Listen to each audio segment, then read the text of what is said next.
आप सभी का स्वागत है हमारे YouTube चैनल रूहानी डायरी में। अगर वीडियो अच्छा लगे तो एक लाइक जरूर करें और हमारे चैनल को भी सब्सक्राइब करें।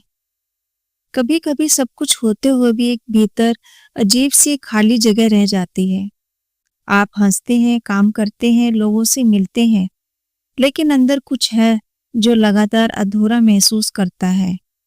सुबह आंख खुलते ही दिमाग में एक दौड़ शुरू हो जाती है, और ज्यादा हासिल करना है, और बेहतर बनना है, और आगे निकलना है। लेकिन रात में जब आप थके हारे बिस्तर पर गिरते हैं, तो क्या कभी खुद से पूछते हैं कि इस सब दौड़ भाग के बाद भी अंदर इतना खोखलापन क्यों है? आप खाते वक्त काम के बारे में सोचते हैं, काम करते वक्त छुट्टियों के बारे में, और छुट्टियों पर जाकर सोचते हैं कि कितना काम इकट्ठा हो गया है। आप कभी वहां होते ही नहीं जहां आप होते हैं। आपका शरीर एक जगह होता है और मन हजारों जगह भटक रहा होता है। अपनों के साथ बैठे होते हैं पर शरीर वहां है, और रूह किसी अधूरे काम के बोझ तले दबी होती है। ये एक ऐसी अदृश्य जेल है जिसे आपने बड़ी मेहनत से अपनी चारों ओर बनाया है। कामयाबी की जेल, उम्मीदों की जेल, दुनिया को ये दिखाने की जेल कि सब कुछ ठीक है, और आप ही इस खूबसूरत जेल के अकेले कैदी हैं। आज की कहानी उस जेल को तोड़ने की है। ये कहानी है एक सम्राट की जिसके पास सब कुछ था, दौलत, शोहरत, ताकत, लेकिन उसके पास वह नहीं था जो एक मामूली से दिखने वाले बागबान के पास था, मन की शांति। ये कहानी है महान दार्शनिक लाओ त्सु की, जिन्होंने उस सम्राट को सिखाया कि हर काम को ध्यान कैसे बनाया जाए। कहा जाता है कि सदियों पहले एक विशाल साम्राज्य पर एक शक्तिशाली सम्राट का शासन था। उसकी सल्तनत दूर दूर तक फैली हुई थी। सोने और चांदी के भंडार थे, और उसकी एक आज्ञा पर लाखों सिर झुक जाते थे। संसार की हर वस्तु उसकी मुट्ठी में थी, लेकिन हर रात जब वह अपने मुलायम बिस्तर पर लेटता तो उसके भीतर एक अजीब सा खालीपन जाग उठता। एक ऐसी बेचैनी जिसे संसार की कोई भी दौलत भर नहीं सकती थी। एक दिन उसके मंत्रियों ने दरबार में एक असाधारण व्यक्ति का उल्लेख किया। उन्होंने बताया, महाराज, हमारे ही सल्तनत के एक छोटे से कस्बे में लाओ त्सु नाम के एक महान दार्शनिक रहते हैं। लोग कहते हैं कि उनके हर शब्द में जीवन का गूढ़ सत्य छिपा है। ये सुनते ही सम्राट के कान खड़े हो गए। वह सदा श्रेष्ठ से श्रेष्ठ पाने की लालसा में रहता था। उसके अहंकार को ठेस लगी। मेरे राज्य में इतना महान व्यक्ति और मैं आज तक उससे नहीं मिला। उसने निश्चय किया, यदि वह सच में इतना महान है तो उसे मेरे दरबार में होना चाहिए।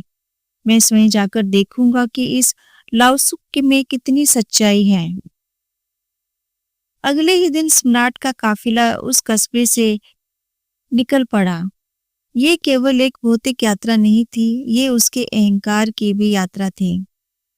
रास्ते भर वह अपने मन में लाओ त्सु की एक भव्य छवि गढ़ता रहा।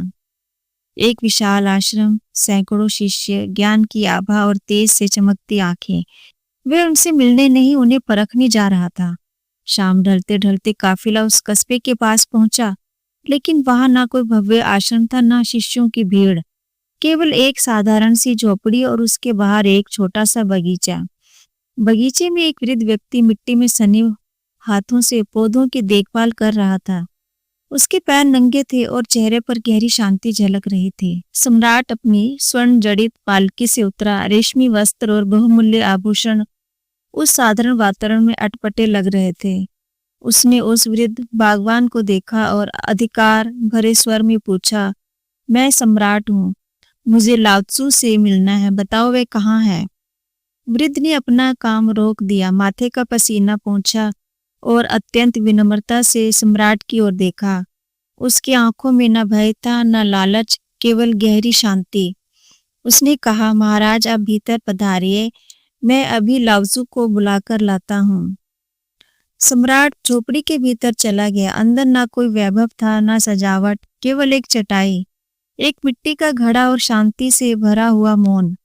सम्राट का धैर्य डगमगाने लगा। उसके मन में विचार उठा, ये कैसा महान दार्शनिक है जो ऐसी साधारण जगह में रहता है।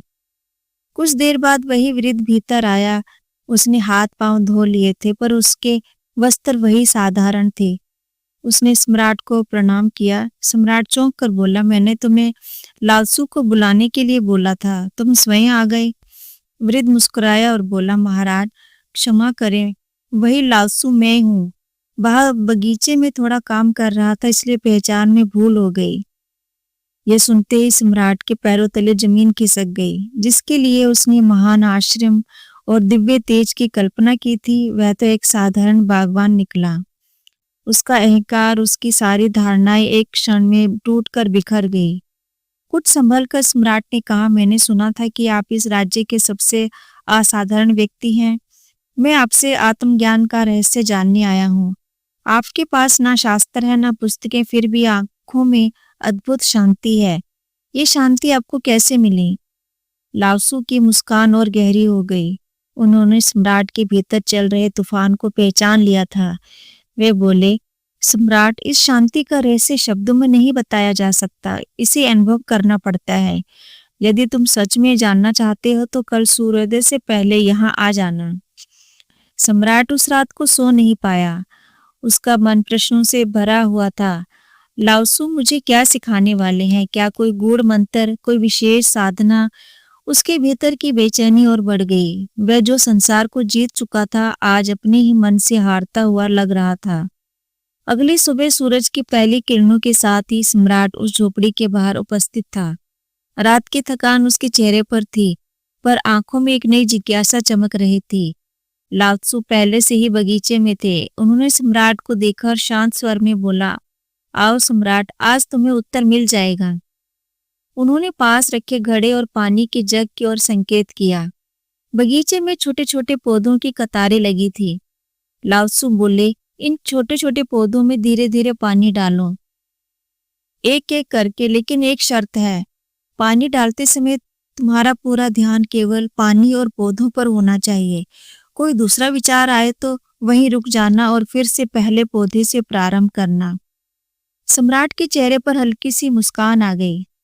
उसे ये कार्य बहुत सरल लगा। उसने पहला पौधा, फिर दूसरा पौधा ध्यानपूर्वक सींच दिया, पर जैसे ही तीसरे पौधे की ओर बढ़ा, उसके मन में विचार आया, मेरे महल का बगीचा तो इससे कहीं अधिक सुंदर है। वह तुरंत रुक गया। लाओत्सु के शब्द उसे याद आ गए। गहरी सांस लेकर वह फिर पहले पौधे पर लौट आया। अब वह और सावधान था, लेकिन मन बार बार भटकता रहा। कभी राज्य की चिंता, कभी दरबार की चर्चा, कभी भविष्य की योजनाएं। समय बीतता गया। दोपहर हो गई। सूरज सिर पर चढ़ आया। सम्राट पसीने से भीग चुका था, पर वह पांचवें पौधे से आगे नहीं बढ़ पाया। उसका आत्मविश्वास अब लज्जा में बदल चुका था। अंततः वह थककर जमीन पर बैठ गया। उसके भीतर की आवाज टूट चुकी थी। मैं जो पूरी दुनिया को नियंत्रित करता हूँ, अपने ही मन को नहीं संभाल पा रहा। उसी क्षण लाओत्सु उसके पास आए। उनके चेहरे पे ना उपहास था, न कठोरता, केवल करुणा। वह बोले, सम्राट, तुम असफल नहीं हुए। तुमने अपनी सच्चाई दिखाई है। यही पहला और सबसे बड़ा ज्ञान है। सम्राट ने थकी हुई आंखों से लाओत्सु की ओर देखा और बोला, लेकिन मैं असफल क्यों नहीं हुआ? जितना अधिक ध्यान लगाने की कोशिश करता गया, मेरा मन उतना ही अधिक भटकता गया। लाओत्सु उसके पास बैठ गए। उन्होंने शांत स्वर में कहा, सम्राट, तुम पौधों में पानी नहीं डाल रहे थे, तुम जल्दी जल्दी काम समाप्त करना चाहते थे। तुम्हारे मन में एक लक्ष्य था, 15 पौधों को सींचकर मुझसे उत्तर लेना। तुम उस क्षण में थे ही नहीं, तुम भविष्य में जी रहे थे। उन्होंने आगे कहा, जिस काम को तुम बोझ समझते हो, उससे मन हमेशा भागने की कोशिश करता है। यदि तुम ये समझ पाते कि उस क्षण में उस पौधे और उस पानी के अतिरिक्त ब्रह्मांड में कुछ भी नहीं है, तो कोई विचार तुम्हें विचलित नहीं कर सकता था। सम्राट मौन होकर सुनता रहा। लाओत्सु बोले, जब मन विचारों से खाली होता है, तब उसकी वास्तविक प्रकृति प्रकट होती है, शुद्ध चेतना।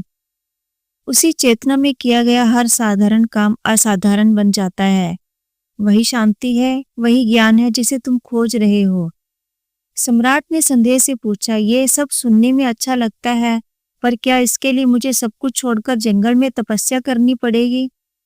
लाओत्सु मुस्कुराए, नहीं सम्राट, शांति कहीं बाहर नहीं है, वह तुम्हारे भीतर पहले से ही मौजूद है। जैसे आकाश सदा नीला रहता है, चाहे बादल उसे ढक ले, तुम्हें कहीं नहीं जाना, बस उन बादलों को हटाना सीखना है। उन्होंने समझाया, जब भी बेचैनी हो रुक जाओ और अपनी आती जाती सांस को महसूस करो, बिना किसी नियंत्रण के, केवल साक्षी बनकर। फिर अपने हर काम के साथ सांस पर हल्का सा ध्यान बनाए रखो।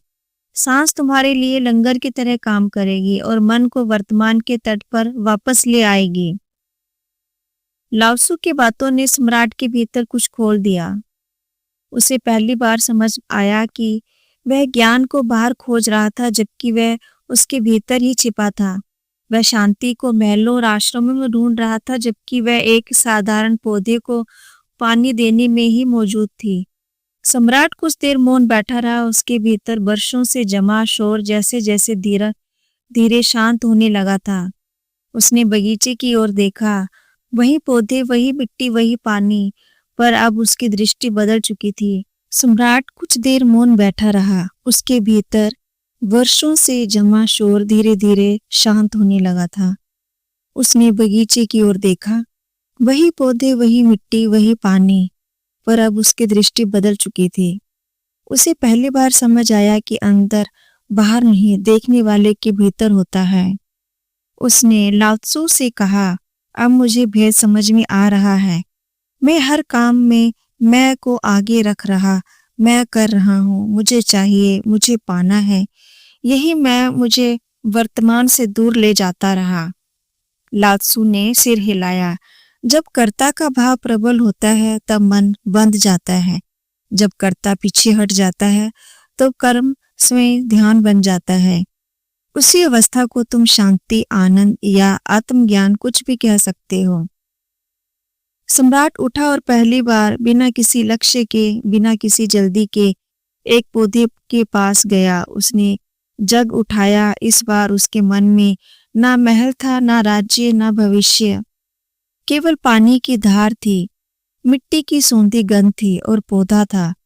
समय मानो थम गया। जब उसने पानी डालना समाप्त किया तो उसके चेहरे पर एक कोमल मुस्कान थी। वह मुस्कान विजय की नहीं, स्वीकार की थी। लाओ त्सु ने कहा, देखा सम्राट, काम वही है, पर चेतना बदलते ही अनुभव बदल गया। सम्राट ने दोनों हाथ जोड़कर प्रणाम किया। इस बार वह राजा की तरह नहीं, एक शिष्य की तरह झुका था। उसकी आंखों में आंसू थे, पर वे हल्केपन के आंसू थे। सबसे बड़ा उपदेश बिना शब्दों के मिल चुका था। कुछ समय बाद सम्राट अपने राज्य लौट गया। महल वही थे, सिंहासन वही था, पर उसका मन बदल चुका था। वह काम से भागता नहीं था। हर कार्य, दरबार, निर्णय, यहाँ तक कि भोजन उसके लिए ध्यान बन गया था। कहते हैं कि उसके राज्य में शांति आई, पर उससे भी बड़ी बात यह थी कि सम्राट के भीतर शांति आई। हम सब उस सम्राट की तरह हैं। हम शांति को बाहर खोजते हैं, छुट्टियों में, वस्तुओं में, उपलब्धियों में, जबकि शांति छिपी है इस क्षण में, इस सांस में, इस काम में। जब हम हर काम को पूरी उपस्थिति के साथ करते हैं तो वही काम ध्यान बन जाता है। अध्यात्म कहीं दूर नहीं है, उसकी शुरुआत यहीं से होती है, जब आप एक छोटे से काम को भी पूरे मन से करते हैं। इसी के साथ हम आपसे इजाजत लेते हैं। अगर आपको ये वीडियो अच्छी लगी हो तो इसे शेयर जरूर कीजिए, ताकि ये संदेश गुरु के हर प्रेमी के पास पहुंच सके।